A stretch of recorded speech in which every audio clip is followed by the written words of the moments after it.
Okay, I think I hit all the right buttons. Sorry for that short delay there, but you got to remember, while I'm doing all that nonsense, I'm doing all the Skyping and setting up the screens. Oops, Russ, we just lost your video. What'd you trip over the wire? Probably. In any case, oh, by the way, I'm getting echo now. Now, when we practiced with this the other day, I got absolutely no echo from your local speakers. What the heck's happening? Yeah, I turned it up. I got it down now. You should be all right. All right. Now, there you're back. To the audience, I would like you to please welcome Russ Gries to our forum here. His website is, that right up there. And Russ, what all are you going to show us tonight? Now, you got a number of different projects. I think last time you were on, we were, and it's been a while. Shoot, it's been almost a year since you've been on this show. I think last time you were here, you're talking about some kind of a Stan Meyer replication thing that you were playing with. I got to put your feet to the fire now. Did you ever get any results from that bad boy? Well, interestingly enough, the reason I actually started this whole entire Popper project was about halfway through Stan's research, I come across the noble gas engine. And the Sabori video, you see him talking about a lot of gas processing stuff. Well, interestingly, I have to do some gas processing to make the EPG, which is what I was working on, actually function. So I started this adventure actually looking for a better way to process this gas, to make this gas, and to understand it a little more. So that is the reason the Popper build is even here right now, and that's the reason I pursued it, is so I can finish the EPG project and actually have some more base knowledge on how I want to get that thing to do what it's supposed to do. All right, now I don't want to get you in trouble. I don't want you to talk bad about anybody, but I happen to know a little birdie tweeted in my ear, said something about you did some business with Intelligentry and bought one of them kits. Now you spent, I'm not sure what, but I'm sure it was a fairly substantial amount of money on this thing. I have a couple of questions. First of all, do you feel that what you got was worth what you paid? Number two is, was what you got something that might actually result in a functional gizmo? I have those two questions. And other than that, I'm not going to put you on the hot seat over Intelligentry. You're not responsible for Intelligentry. I just want to know from you, were these guys reliable vendors to do business with, basically?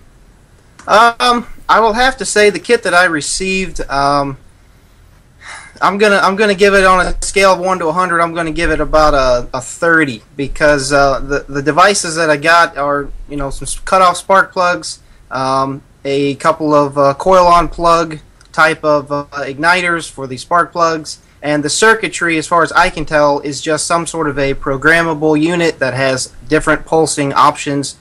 I will be honest, I've gotten shocked about 5 times by the thing. Every time I plug it in, it zaps the crap out of me. So that's kind of unnerving. But take the hat off long enough for us to see whether you got curly hair. Now, is the curly hair some down there. Is the curly hair the result of being zapped by this thing? Well, no. I mean, I definitely think there's some missing information, and to be 100% honest, I was going to talk about the Popper kit later, but we'll just do it now. The kit, I'm probably not even going to try to build until after the December 11th show, because I'd rather not waste any money, because that is the last time. I mean, 90% of the people watching Intelligentry, basically, that's basically their last chance in most people's opinion, because they've already done this for 4 years or more. So I think I'll probably hold off and finish it later after that showing. If it works, we'll learn something afterwards, and then I'll share what I learn. But until then, I think I'm not going to waste any effort on it, because I'm doing pretty good on the Bob Runner setup, so pressing on that. Well, now I'll tell you, I promised you that this was going to be your show to do with what you damn well pleased. And that is what I plan to do around here. But I had to face it. You're one of the few suckers, fellers I know out there who actually bought one of them gizmos, and I wanted to get your firsthand feedback on what you think. Yeah, I mean, and kind of like what Sterling said earlier. Some people look at things and totally believe them to not be true until the other way around, and I kind of see both ways. But at the same time, until I do it myself, I can't say for sure whether it works or not. And even then, you still don't know if it works or not because you may not be doing it correctly. So the best thing for anyone to do is just try it themselves, see where it takes you. All right, sir. Well, I'll tell you what. I'm going to back out of here, give you full screen, let you take it away. Sir, at this point, it's your show. Take on. All righty. All right, well, the first thing I got to remind everybody, I didn't do a pulse motor build-off 1 week to go video. That is today. I'm doing it right now. I'm using this show as a way to do that for you guys. Now, I know the rules are kind of complicated and a little extensive, and a lot of people may not be able to actually, be able to do that and make those rules and be able to finish your pulse motor. But still enter, just do what you're doing, and whether you broke some rules or not, throw the video out there and make something so we know that you're interested, and we know that you'll be interested in next time. And the rules will probably be more generalized next time for everybody to be able to do this a little easier, because it's pretty complicated. I'm even having some issues myself. So other than that, I want to you can go to my website, RWGresearch.com. It's on the screen, and click on the events, and you'll see more information about the pulse motor build-off under that link. So the first thing I want to do is, a lot of people ask me questions like, okay, who is this Russ fella? What's he doing? What is going on? Well, as you guys know, I really got promoted when I was doing stands research, and I still am doing stands research, but like I said earlier, I'm really focusing on trying to make this gas. And to be honest, I learned a lot during this so far on this popper build. I've even built a brand new gas processor. This popper device is a really, really robust gas processor. I can run current through it now and not have to worry about melting my plastic chamber I had, so I'm good there. But continue on. So a lot of people ask me, okay, who is this guy? What's he doing? Well, I'm just a normal guy. I just have the skills to make stuff work, and I have your support. Everyone that has supported me, a pat on the back goes a pretty long way. You may not realize that, but one single comment on a video I post just kind of gives me the encouragement to keep going. So I really appreciate everybody's effort in just giving the support. That's the thing that really keeps me going. But now, to be honest, an attaboy don't buy lunch, does it? Do what? An attaboy don't buy lunch. An attaboy don't buy lunch, and that's what I want to talk to you guys about. I throw the funding link up there just for people who want to do that. I ask nobody to donate if they cannot. It's just there for people that are willing to do that. But I did want to let you guys know I'm just a normal guy. I work a normal job. I have a family. I have 2 kids. And the new announcement I wanted to make on this show was that I have a 3rd one on the way. Very exciting. About 6 months away from that. So that might slow some things down, but I'll press on through it. But so I'm just a normal dude doing the thing, and your guys' support is really what keeps me going. It's like Groucho Marx said. I like my cigar too, but I take it out every once in a while. Yeah, absolutely. I mean, you got to do what you got to do. I feel that I am making a difference, trying to show you guys what is real and what is not, and really that's what I'm trying to do. I'm trying to prove technologies that are out there. And I was working on stand stuff for like 2.5 years or more, and now I'm working on this popper kit. Who knows how long it'll go, and then I might find something new. But nonetheless, I will do my best, and I will try to give you guys as much information as I can. That's all I'm trying to do. I kind of call myself a reporter researcher. I not only report what I find, but I actually try my best to do as much work as I can to actually show you results. So, continuing on, I wanted to talk about the popper kit, but we already did that. I'm not even going to worry about it.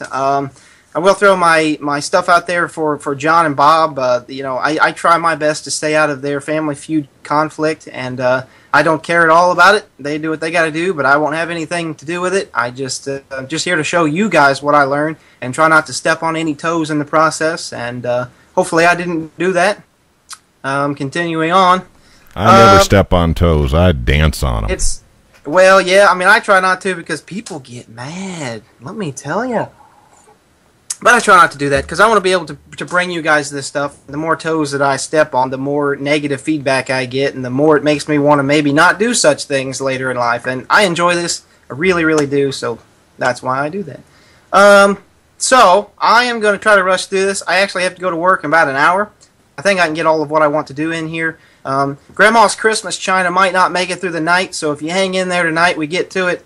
We'll see if Grandma's Christmas china will make it. For those of you who have no idea what I'm talking about, hang in there and I'll show you. And check out my other videos on my YouTube. If you go to my website, you can find my YouTube, so I'm not even going to broadcast that. You guys can find everything on my webpage. Now, I will mention that the open-source-energy.org forums is a part of my website. All the data and information that I have, I put on there.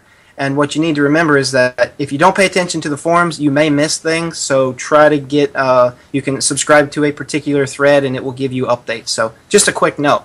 Really quickly, I'm going to run through everything that I have and what I've been doing on the IntelliGentry, well, not the IntelliGentry, but the Popper, Roner's Popper. And let's just continue on. So I'm going to grab my camera here. We'll see if this video doesn't cut out. You just have to yell at me. The first thing I want to show you here is I have this bottle. Now, this bottle, and you're not going to be able to see it because of the brightness, but basically it has the noble gases in it. All right, should be able to read that. And one thing that's problem with this cylinder is that every time I want to run an experiment, I got to spend a half an hour rolling this sucker on the floor. Well, if anybody knows me, they know that I will spend a little bit extra time to save a lot of time. And so I have created this little jig right here, and it basically holds my cylinder, and then I can just give it a little whirl this way and give it a little whirl that way. Now, I actually will be automating now this. wait a minute, Russ, what is this for? Do the gases separate inside the cylinder and you have to mix them? Is that what you're doing? Correct. These are noble gases, so what happens is anytime these sit, they actually layer, and that's an important concept of what happens inside of the engine itself, is that these gases are layered, and that's a big component in why these noble gases are even important in this process, as you've seen me use hydrogen. So the noble gases are definitely important, and that's what hopefully we can find out during this adventure. But like I said, how did you figure out you needed to agitate that cylinder? Who cued you in on that? Was that some sneaky information you got from somebody in the Roner camp, or what? No, I mean, well, everybody that is dealing with this type of thing has actually mentioned it. The Roners, both of them has mentioned it, and if you look at the old Sabori video, somewhere in that video I know that he talks about rolling those cylinders on the floor. And so we know for a fact that these gases layer, and they do have to be mixed. Now, you can't just sit here and shake this canister. You have to roll it because the gases are like trying to spin ice in a cup. You just can't do it. You got to get it going one way and stop it, and get it going the other way and stop it. So this is my little jig that I made up yesterday, and I will be automating it and building a cage so the cylinders doesn't fall off, because that would be quite bad. So yeah, that's the gas mixture, and like I said, I did try that, and I will be trying it. Oh, I will show you this. I did get a Geiger counter. This is a Gamma Scout, and hopefully this will help keep me safe as far as some sort of alpha, gamma, and X-ray radiation. It'll also do beta as well. So yeah, but I'm not going to tell you about none of them alphas. Yeah, I ain't getting into any of that stuff. But here's the cylinder of the video. Stop there. All right, now what happened to your audio? All of a sudden, your audio went yah-yah on you. Can you hear me? Yeah, I think it's coming back. Let's press on. Okay. So yeah, helium right here. The audio is cutting out. See if you can kick your audio in the butt. It's gone a little haywire. How's that? I think you're back now. All right. So I've got a tank of 99.9% pure helium. Look at that. Every time I do something, it blacks out. Let's try this. Okay, so the helium is here. This is 99.9% pure helium. So this is what I'll be using tonight in the demonstration. I told you I did have my coils wrapped. Here they are. I do have to epoxy these. This is about 500 turns on each one of these coils of number 18 gauge wire. They are being held together with some super glue and concrete sealer. I will be encasing these in some sort of a sealant that I have to purchase still, so that's upcoming. Let's see if I can do this without my camera crapping out. I don't know what happened there. So this is basically my current setup right here, and everything I got here is something that I used reference of Bob Roner's videos online. If you want to be able to replicate what I have, you can watch all of my videos, but I really highly recommend studying all of his videos. Bob did not give me any information on circuitry or anything like that. This was all just look at a video and see what I can come up with. Oh, audio cut out. Okay. No, I still got your audio. Your audio's good. Every once in a while, your video seems to freeze up a little bit. But hey, let's. I know you're short on time, so let's press on. If it gets real funky, what I might do is I might kill my video feed back to you to try and conserve on bandwidth. Yeah, that would be okay. Okay, it might just be my audio setup. I had to, right before we did this yesterday, set up for today's show, my PC crashed. I had to go grab the other one, and it just doesn't like half the things I do to it, so that's part of my problem. Alright, so basically I have what resembles what Bob Rohner has shown in his videos. The circuitry for this system is on the forums, and I can put it on the website, but for now it's on the forums. You just kind of have to dig it up. But basically I have two different sorts of sections, two different parts of this circuit. The first part is this neon sign transformer, which runs through a big capacitor and a spark gap and creates a really nasty RF frequency, which is probably why half my equipment doesn't work, like my audio and video, because it throws off some nasty stuff. So though that circuit runs into this transformer. This transformer is just a ferrite core, and it looks like it needs to be fixed before I continue. There we go. Every once in a while it comes loose. It gets me bad coupling and it doesn't work. It took me a while to figure out one day. So the other side of this transformer, so I'm inducing a really nasty high voltage EMF field into this core, and what it does is it just transfers over to the other side of my circuit, which is nothing more than a capacitor bank connected across the spark gap. That is all that this is. There's nothing more to it. It's just a capacitor bank connected to a spark gap, and the wire wrapped around this core gets induced with this high voltage arc and allows an arc to be thrown across this spark gap. When that happens, the gases within the two spark gap, actually what happens is the air ionizes from the high voltage, and it allows a pathway for current to flow through the spark gap, which then discharges the lower voltage capacitors. Because the capacitors, I'm only running at 350 volts. Anybody who deals with electricity know that 350 volts will not jump a very big gap.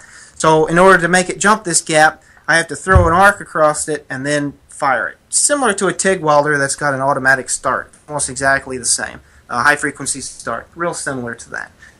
My control box, I just wired this up last week, I think, during my live show. I do live shows.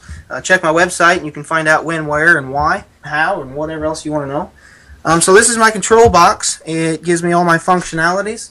I did install a remote firing switch that I have here that I may get to use today. And that way I can stand outside and do the extremely dangerous experiments. I'm in a concrete block garage, so not too concerned about it. I have a tooling transformer right here and a variac.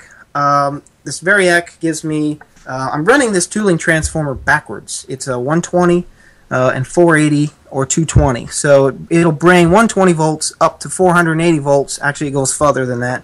And then I can run that to charge my capacitors. So for me to charge my capacitors, I have to kind of limit how fast I charge them. If I plug them directly into the wall, they charge up real fast, but I'm using this setup to kind of limit that and just giving it a lower voltage through this tooling transformer, because I only have 240 volts in my garage. So in order to get to Russ, I've got a bad case of variac envy here. I think you're the first I've ever seen that has a variac that's actually larger than my old General Radio unit.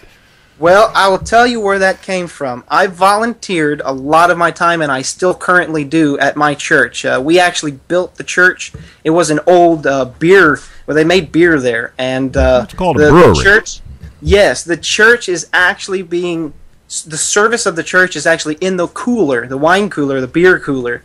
And we turned the entire thing into a church. And in the process, a lot of the old equipment got tossed out. Well, I was able to obtain a double-stacked variac. The other half of this variac is actually right there, and it actually has a motorized unit on top. It's actually a control lighting variac, so you're supposed to be able to remotely operate the variac and control the dimmer on the lights. It's 5,000 watts apiece. The other variac is actually burned up, and that's probably why it was not connected, but this one's still good. I'll be rebuilding that one.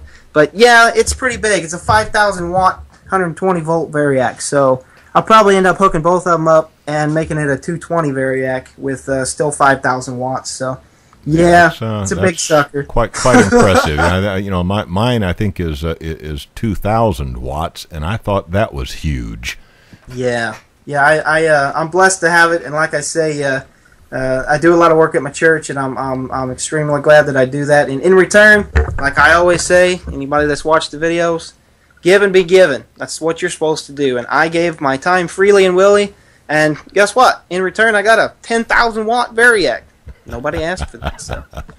All right, get on with the thing. Okay. You know, got off on a variac discussion it's all here. good. Oohing and on over damn variac. Let's get going. It's a good story. It's a good story, and that's what the adventure is what makes it count. So I'm glad. This is true. This voltmeter, I will turn it on. It just gives me voltages of the transformer rectified. So it's DC voltage coming out of the transformer. I'm gonna go ahead and put my glasses on. And now you didn't forget your titanium jockstrap, did you? Yeah, no, I got a World War II helmet I normally wear, but okay. I guess I'll just stand outside maybe later today. The shield that I'm using here is just 2 pieces of polycarbonate. It's just on a stand. It's not fastened. If it falls over or something blows up, that's fine. But it's 2 layers of 1/4-inch polycarbonate spaced apart, so that the first one, if it does shatter, the second one hopefully would capture anything that I have problems with. I'm not really concerned about this unit exploding. I really am not. But for my own good, safety first. That's the way it's supposed to be. Let's see. The cylinder I have here is a 3 1/4-inch cylinder, and on the end you can see, or you can't see. Now you can see. I machined this half donut, concave shape that you see in Intelligentries type pictures. It's the same thing. I did make this out of steel, so it is a steel head, and it's aluminum. Everything else is aluminum except for the shaft is steel. This whole unit is steel. These rods are thoriated tungsten, 1/4-inch. Those things are ridiculously expensive.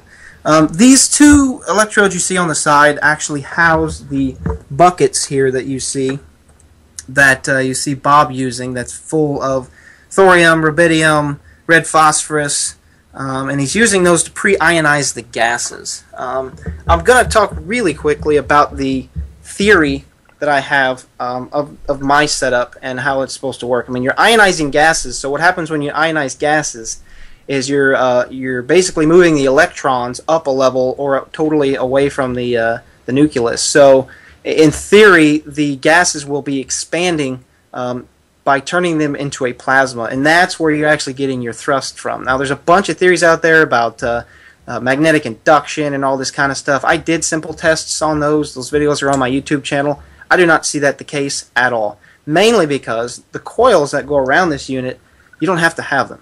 So the coils around this unit actually focus, or we think focus, the plasma. And from what I understand, it actually helps layer the gases again. If you look at the patents, the PAP patents, that's the most important thing you can do is just read through them. And they're pretty wordy, but if you really read through them and you understand what they're talking about, it makes a lot of sense. And you will see that these coils actually are supposed to layer the gases. And when these gases get layered, the argon layer is actually what is supposed to be giving your kickback. So the collapsing plasma field actually gives like an EMP or electromagnetic pulse or something like that, where you can actually capture that energy and use it to run the other cylinder. Now, in my setup currently, I'm basically just trying to show the process working. This device may never reach what you want to call over unity or anything like that. This is just to say, hey, what kind of gas mixtures can we put in this? What kind of results do we get?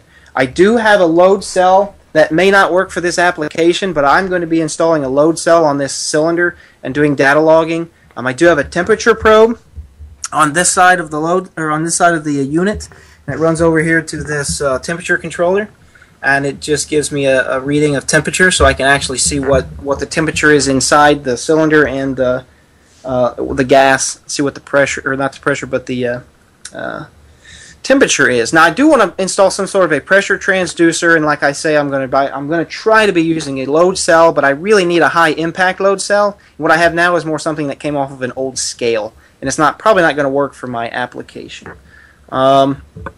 So I am actually, I think I pretty much explained all that. I have a vacuum pump. It's actually an old compressor pump, and it came out of a little roll-around unit.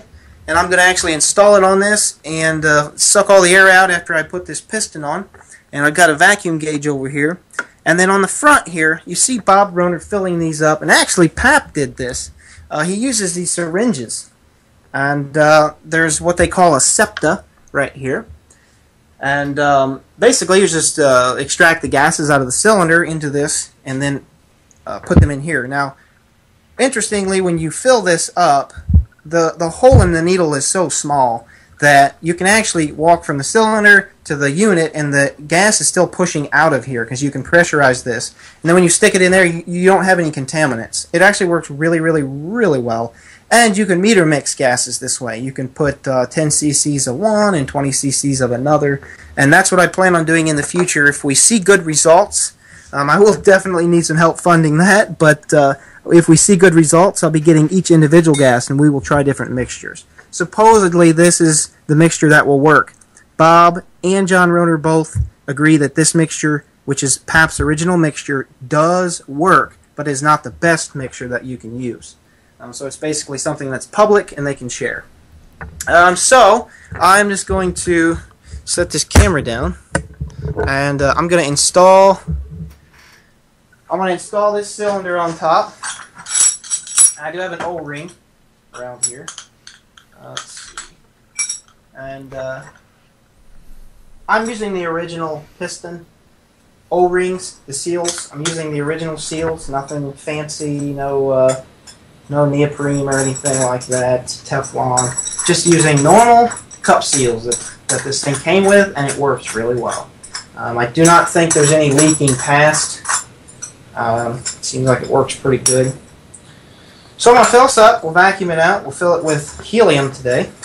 I can do hydrogen, but there's some chemical process happening when I do the hydrogen, and it turns everything black inside.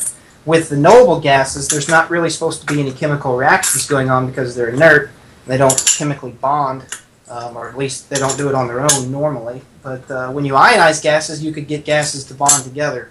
I did read in an article that by ionizing gases, you can actually create any other form of compound because you're taking away electrons and moving them around and allowing other gases to connect to those noble gases. So that's what I actually am trying to do with the EPG. Alright. So, let's see. Make sure you got a good view here. So I'm going to take this vacuum pump, which I said is just a recycled compressor pump. Hook it up here. I even took the original cord. It's got a trip on it and a reset, so I use it as my on-off button. Works real well. Open up all my valves and suck it down to, I can get about 29.5 inches of mercury if I let this sit for a while. It will get that low. Right now it's at about 29, 28 and 3/4. So I'll give it just 1 second, and then we'll go ahead and get the helium. I just cleaned this chamber out really, really well, and that's the reason that I actually don't want to put hydrogen in it, because I'm trying to find out whether or not this helium has the same effect on my electrodes and stuff like that. I'm just going to let it see if it's holding the pressure, or vacuum I should say. I'm going to check this transformer while you're looking at it, because this thing gets decoupled and then my system doesn't work. It took me a while to figure that out the first time. Okay, it looks like it's good.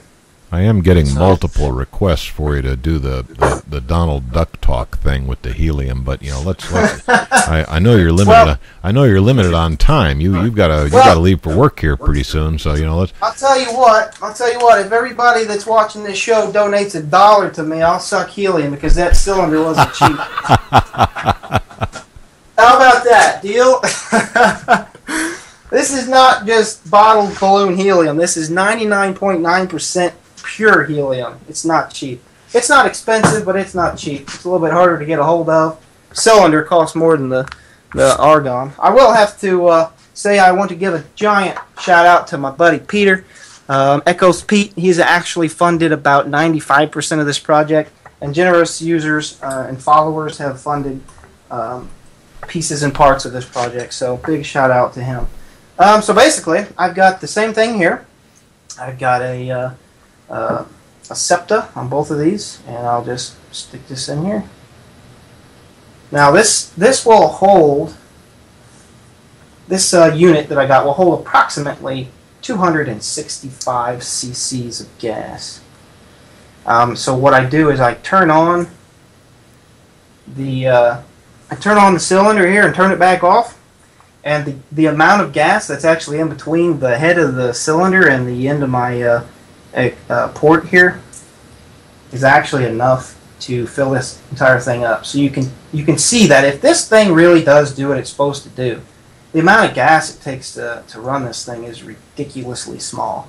This cylinder would, well, I don't know about this one, but that other cylinder, if it works the way it's supposed to, even if you refill your cylinder on, let's just say, a regular one-cylinder apparatus, if you filled it up once every week, that one cylinder would still last you like 2 years. So even though it's pricey at the beginning, if the system works, it's actually extremely cheap. You have to do some sort of crowdfunding type of thing to get a single cylinder and then somehow share it with people, which I don't plan on doing, because if you don't mix the cylinder up very good, then you try to extract gases, well, then you're extracting not an even amount of gases, and that's a bad thing. Okay, I have this just over, it's actually at about 6 psi. I push down, it's about 5 psi. I'm going to put just a little bit more in it. Now I'm going to turn this off, take this cylinder down before I knock it over, put it away. That's the one thing I'm afraid of, breaking top off the cylinder. It'd be neat. Sure wouldn't be real fun to replace. It'd be neat for about, what, second and a half? Sure. As long as it didn't hit me in the head. Okay.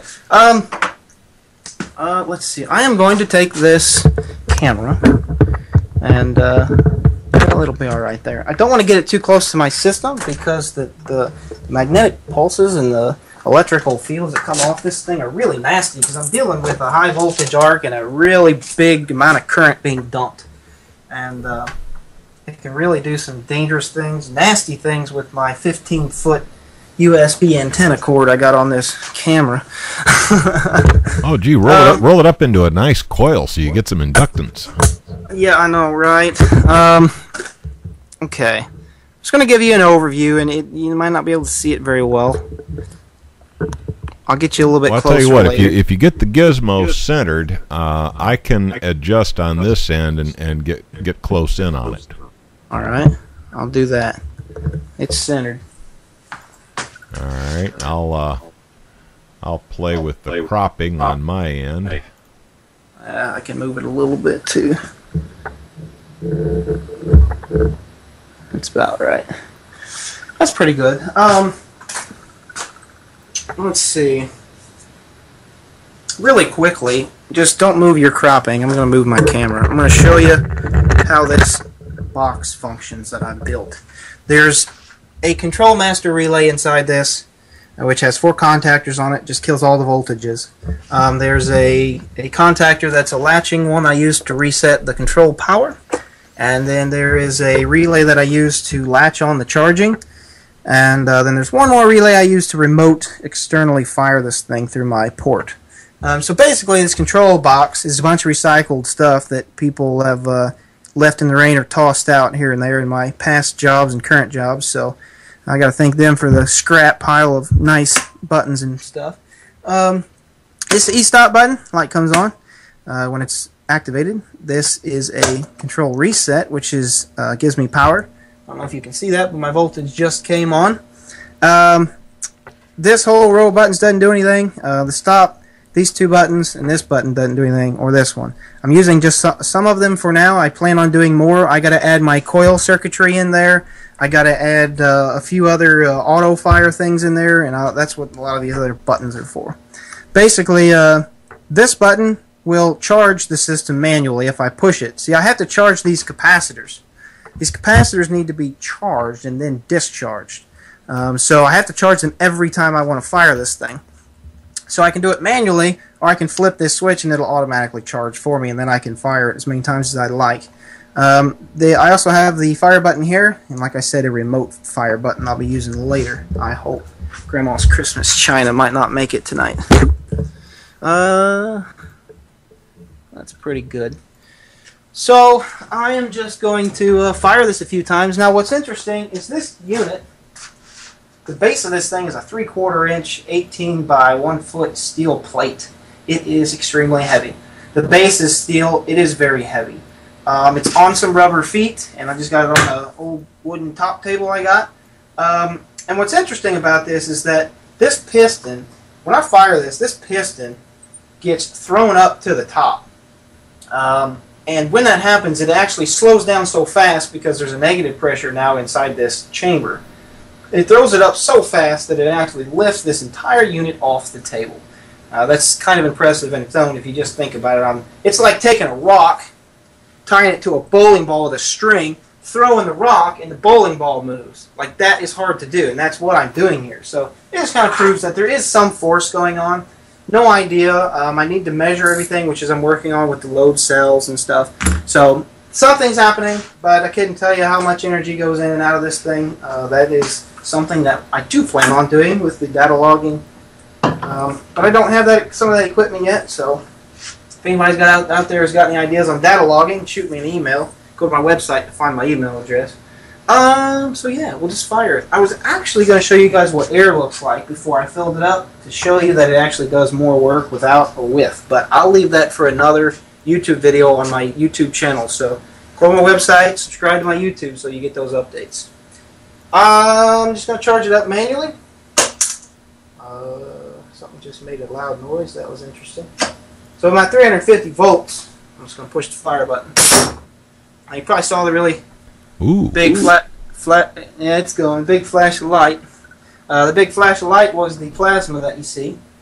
And it's not going to be good to see on this video. It's going to be really hard to see this thing move. I highly encourage you to check out my YouTube because I have 1080p HD videos on there of this unit and some of them in slow-mo. So if you really want to see what's going on here, make sure you check those out. I'm going to fire it again. Oh, see that? Didn't charge it. This is what happens with no charge. Okay. So what there? You're only getting the high voltage arc there. You're not getting the low voltage follow up. That is correct. The low voltage, basically, the capacitors are somewhere around 100 volts right now, and it's not enough. Uh-oh, they're coming for me out there. Helicopters flying over. It's not enough to charge to jump the gap. The ionization is not enough to make the lower voltage jump the gap, so I have to charge it up. So we'll charge it up here. I'm doing 350 volts because that's max of my capacitors at the moment. Here we go. Alright, so you can see it on there. You can see that device move. This thing will walk off the table if I don't pay attention. So you know it's doing some serious work because it's moving this 70-pound unit across the table. Okay, so now if I understand correctly, ooh, that's a good lift. If I understand correctly, what you're doing is you're creating a high voltage arc that basically creates an ionized path so that your low voltage, high amperage kicker can follow, right? That's correct. And if you look at a welder, a TIG welder, you will find out it's got a lot of them have what they call a high frequency start. And if you look inside of a welder like that, you'll find that the circuitry is similar to the way I have mine set up right now. They have some sort of a transformer connected to a high voltage circuit, which allows the current to pass after the high voltage strike. That's pretty much the same way that I got this set up, and that's basically how I got some of my ideas on this circuit, was looking at how a welder actually works. There's not much out there, but I found just enough to figure it out. I will say that you may be able to use a transformer instead of capacitors to do this type of work, just same way a welder works. You got a lot of current moving through that thing. But then you got to find a way to shut it off and turn it back on rapidly, and that's the hard part. Capacitors do real well for this application. But now, when you're using a capacitive discharge type system, you would be limited in the number of pulses per minute you could give it, and that's in an engine scenario, that's going to control your RPM. I would think. Yeah, and you know, like I said, in the PAP motors, if you look at them, you always have 2, 4, or 6 cylinders, and there's a reason for that. Most people do not realize this, and I don't know if this actually works or not, but on the original PAP motor, there are 3 coils like this. The third one's on top, and then there are 2 capacitors inside. I think they're on the outside of the coils. And originally, I think that had to do with the nasty EMP pulse trying to capture the energy coming out of the EMP pulse. But I think there's more to it. A lot of people do not realize that. There were actually capacitors around his original cylinders, and those capacitors, I believe, were actually used to fire the other cylinder back and forth and back and forth. I did some calculations. The numbers are in the patents, and it looks like it may actually, that may work. Again, this setup may not be the way PAPS was. This is just, hey, I can make it work. I can learn a little. I can try different gases, and that's all that I'm trying to do right now. The system will definitely be refined later. There's a lot of work to do still. So, I'll just fire it again here. You want to? Oh, look at that. Oh, let me get the close-up. Okay. I'm going to turn the auto charge on, and I will just rapidly fire this thing to show you that it does work.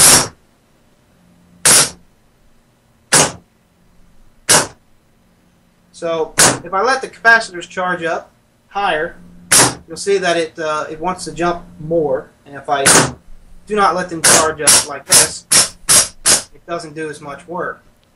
So the capacitor discharge is doing the work. In my opinion, it's ionizing the gases. Now, a lot of people, including yourself, Gary, I got to give you a hard time on this one, think that this might be some sort of a thermal process.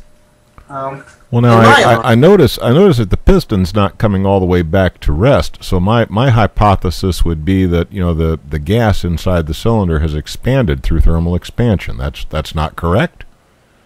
Well, when I did hydrogen, you could see it expanding. So far on my tests with helium, I haven't quite seen the same results as far as the expansion rate goes. But I don't have a pressure transducer. It may only be going up a half a psi every hour. I mean, that's not really enough to visually see here.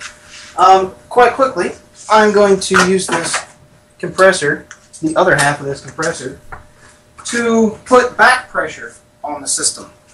So now I'll actually be forcing air back down. I'll get my other hose. Forcing air back down on the top side of the cylinder. And I'm only doing that to show you guys that the back pressure, if I can find the right stuff here, the back pressure, there we go, the back pressure does make a difference. On Bob's device, he's using a cylinder on top of his cylinder to actually do this. I found that I can just use the top side of this piston for now and get the similar results. So, I'll do that real quick. So this will allow me to push that back down, as you saw. So I'm going to slide this out of the way. I'm going to fire this a few times and see. Sometimes if you put too much pressure on it, it doesn't work. You can build up pressure extremely fast with that. So let me see where we're at. Okay. Let me add a little bit, just a little bit more. I got a bleed off in this valve for this hose, so that's probably about right. Charge it up. Fire it. Bleed off just a little here. Because what happens is the more back pressure I put on it, if I balance it right, like that, that's pretty good. A little bit more. What'll happen? I may have put too much now. What will happen is, hold on. Can't talk and think and do it at the same time. Okay. What will happen is that it actually creates enough back pressure that it jumps off the table even more. Bleed off a little. I'll leave it at that. Okay, so I'm going to leave this on here. I've got this hose closed off. Okay, and you have pressurized the back of the cylinder. This is a double-acting cylinder, so I can put pressure on either side of this cylinder. So right now I have just over atmospheric pressure on the bottom side, and then the top side, I can hook that back up and tell you what the pressure is, but it's usually somewhere around... tell you what, I'm not going to tell you because I don't really know for sure. I haven't done enough testing yet, so I ain't going to lie to you. So we'll fire it a few times. There we go, firing. You can see it pulls back down. Now, I took a lot of the grease off this cylinder because I wanted to make sure it wasn't interacting with the gases, so it's kind of sticky. So if you lube this thing up real well, it may move even a lot further than what I got it. But you can see that it does pull back down. I will bleed this helium out and show you what it looks like with regular air inside this chamber. All right, Russ, I don't want to put you under any pressure, but I'm checking the time. We're at 34 minutes after the hour, and I know you have to be somewhere at the top of the hour, so you might want to be somewhat conscious of the time. Okay. I'll bleed this out, and then I will, during my questions, I'm going to install the Grandma's Christmas cup. We'll see what happens. Alright, so I've sucked the helium out. Close off my valves. And I'll show you what happens. I haven't changed anything over here on my circuitry. It's still the same. 350 volts. I'm at about 1500 microfarads in case you're curious. At 350 volts. So it's somewhere around 800 and something joules. So there it is. Now, yeah, it moves. That was the effect with just air, just ambient air. Correct. And now it does move, but the thing is the force is very minimal. And you might not be able to see that on the camera, but we're definitely still getting the EMP. I guess that's just from the electrical discharge. Correct. Yeah, it definitely is.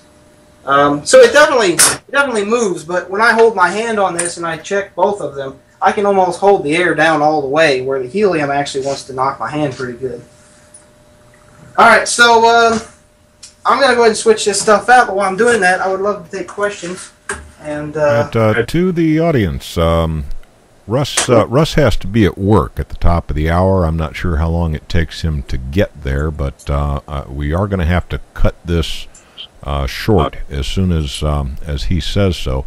But for right now, while he's changing his equipment over, if anybody has any serious questions that they'd like to put to Russ, I'll pass those along to him as he's changing his equipment over. Let's see. I'm getting a lot of good stuff. I'm getting a lot of joules are energy, horsepower is power. Careful. Okay. Okay. Interesting. That is true. Ask him which sister is his favorite. I'm not sure that's. I'm not sure. You know what that is? That's my sister yelling at me and tell her that you didn't say I was here. Hey, look at that. Yeah. Okay, Sal. Whatever. I'm not going to get in the middle of any sibling squabbles here. You know, no more than I'd get in the middle of John and Bob Roner. Family feuds are between the participants. I'll stay out of them. Let's see here. Questions. What I'm doing right now. Can he build fembots? Yeah, come on, guys. If you've got any serious questions, I can put to Russ. You know, he's. Maybe they don't take me seriously.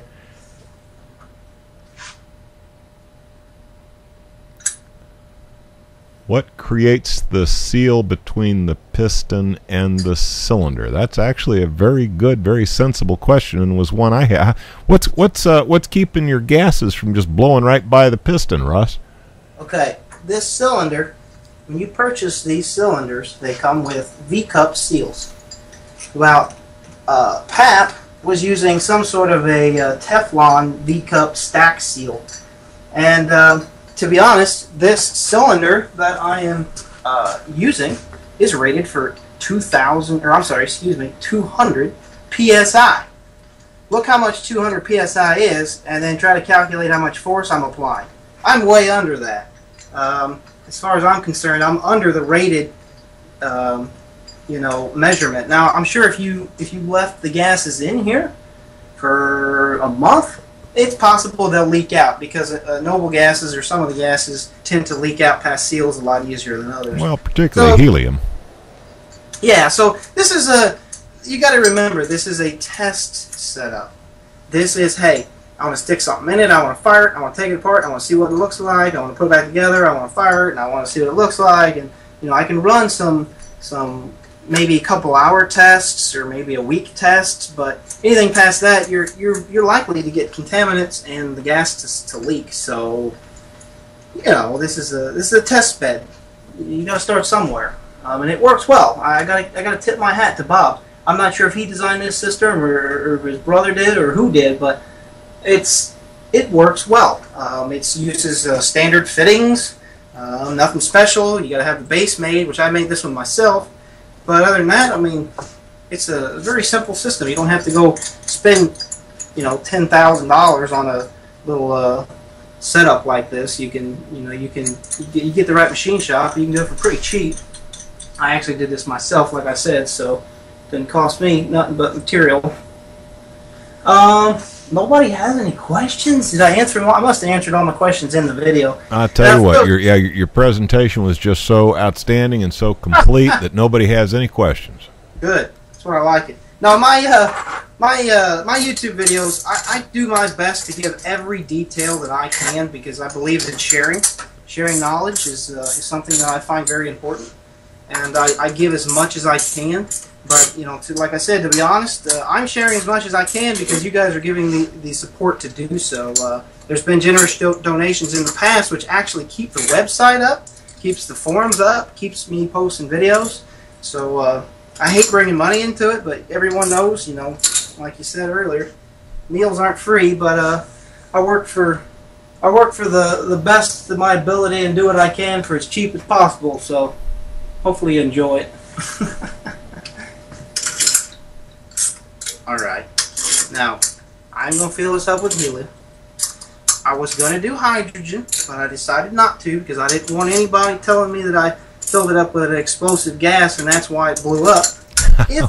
Hydrogen won't blow up unless it's in the presence of some air. If it doesn't blow up, we'll put some hydrogen in it, but I really think this glass might handle the pressure. And to be honest, the reason I'm even doing this, I'm not doing it for a big silly game. I'm actually doing this because I can visually see what's going on inside my chamber. And if we are truly plasmatizing the gases, yes, I made that word up, I coined it, by the way, plasmatizing. If I'm plasmatizing the gases within this cylinder, we'll be able to see what's going on. And that's the reason I even was doing this glass experiment. That, and I really do. Everyone loves a little boom every once in a while. That's fun. Alright, so I'm going to pull a vacuum. We'll see if it holds a vacuum. I didn't have a problem with it last time, so hopefully this will work. Now I do have on my bolts, on my 2 bolts, my 4 bolts here, I have a couple of nuts on the bottom, so if it does explode, my plate will not fall down and break anything, it'll just stay there.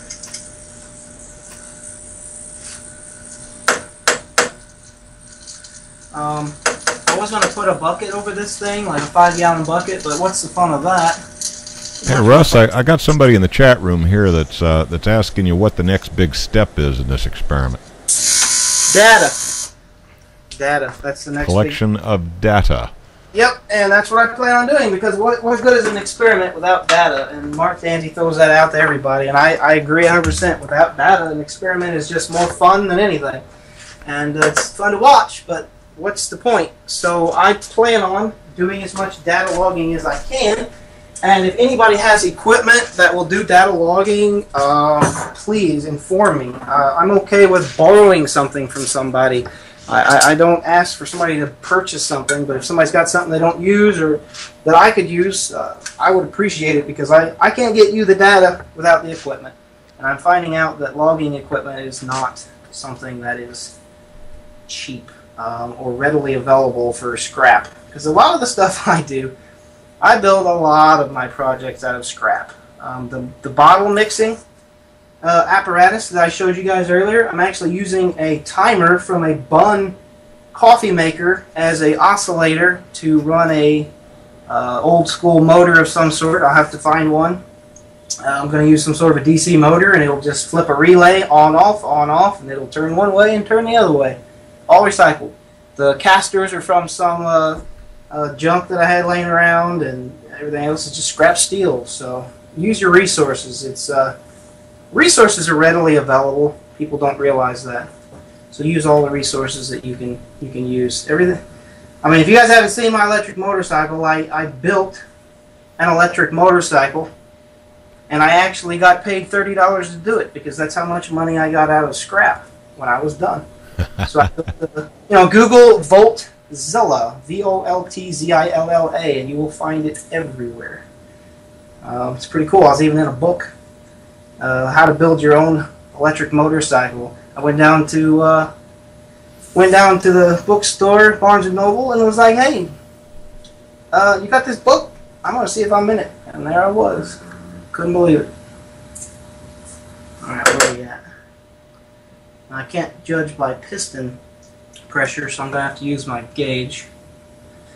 Yeah, that filled up how many? Quite a bit, and that was just what was in the top of the cylinder there. Now, I have figured out, through my experiments, that if you put too much gas into the cylinder, into the firing chamber here, it doesn't work the same. Now, I have no idea what's going to happen right now, so this might be a total dud, but hey, if it works, you guys enjoy it. At the very least, we might get an indication of there being plasma in there. Exactly. And, I know there is plasma because we're throwing an arc across the gap. Anytime you do that, you have plasma. But the type of plasma, the reaction to what's going on, that's what we are trying to learn. That's about as close up a view as I can get. It looks like the focus isn't quite what I'd like it to be, but hey, it is what it is. I can move the camera a little closer. Well, I don't want you to if you move the camera too darn close, the EMP will blow your camera off. We had that problem the other night. Yeah, we're probably good the way we are. I mean, it is what it is. I mean, for crying out loud, this is this is backyard science. Take what you get, right? Yeah, we do the best we can with what we have to work with here. All right, I will be standing outside. So what I'm going to do is I'm going to take. I don't know what you're worried about. You got your titanium jock strap on. I'm good. Yeah. So I'm going to take my microphone here. I'm going to actually plug in this other microphone. I'm going to leave it sit here because otherwise you ain't going to hear anything. That's not going to be any fun. So let me switch this out. Check. Still good on audio? I still got your audio. All right, I'm just going to let this sit here. And we will see what happens. I'll see you in the next lifetime if I don't come back. Just close it out. See you later. All right. Well, I've got two of them ready to dial 911. Okay, good. I got my sis. She's watching. We're good to go. She'll be the first one to make the call. All right. All right. I will step outside. I've got it charging. The only thing I'm going to do is start my camera. I forgot almost to start my good HD camera here. So for you, those of you who want to watch this later in HD, I got it recording right now. You'll be able to do that on my YouTube channel. Standing outside. Fire in the hole! Fire in the hole! Fire in the hole! What happened? Oh. Well, that's good.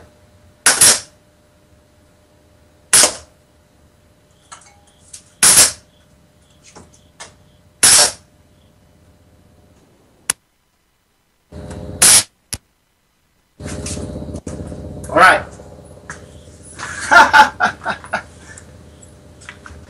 We had the same problem yesterday when we were doing tests. The EMP takes out the camera. So what do you got to do now? You got to unplug and replug the camera? Yeah, he'll be back here. Ball up my glass, and the reason is because I actually want to be able to see what's happening. Well, you know, it appears the glass did not rupture, and I could definitely see plasma on the video feed from you. I'm not sure how well it captured on the video I was sending out JTV. I'll have to take a look at the recording, but it definitely appeared there was a plasma event there to see. Yeah, and I am actually about 5 psi pressurized. So if I take this under a vacuum and do it, which I've done already, you've seen that on my YouTube channel. All right, Russ, if you're not going to call time, I am. It is it is now 48 minutes after the hour. You've got about 12 minutes to shag your butt over to work. So as much as I appreciate what you're showing us here, I don't want to get you in trouble with the boss. Not at all. I will close it out. I just definitely wanted to run that experiment live in case there was some exciting adventures to see. It's always fun live. You never know what's going to happen, and you can't take it back once it's out there. It's done. I hear you. Well, Russ Gries, you're on a mission. You got to get to work. I should not take another minute of your time, but I do want to thank you very much for your presentation. It was very interesting. Wish you a lot of luck with your project. And once again, guys, I know it sounds like everybody you're talking to on a Scarecrow show nowadays has got their hand out begging for some money. But none of this stuff comes for free, and the guys who are doing these experiments could use a little help. Those of you who enjoy watching, you got your couch fridge full of beers and you're kicking back watching their work. If you could part with just a few bucks to help them keep this stuff coming, we will continue to have interesting projects to look at in the future. Russ, thank you so much. Man, get your butt to work. Appreciate it. Rock on. Peace out. Good night, man. All righty. Let's see here. I have cut Russ loose, and boy's got to get himself to work. I don't want to get him in trouble with his boss. I would have loved to have kept him another 10 minutes or so to take questions from the audience, additional questions, but we ran it as long as we possibly could before we're going to get him in trouble with the guy who signs his paycheck. So that's going to have to be it for his presentation tonight. And yes, that's it for yet another Smart Scarecrow show. That concludes our presentation for October 11th. 2012, and we got to see some stuff go boom. Hey, any show where you get to see some stuff go boom is a fun show. But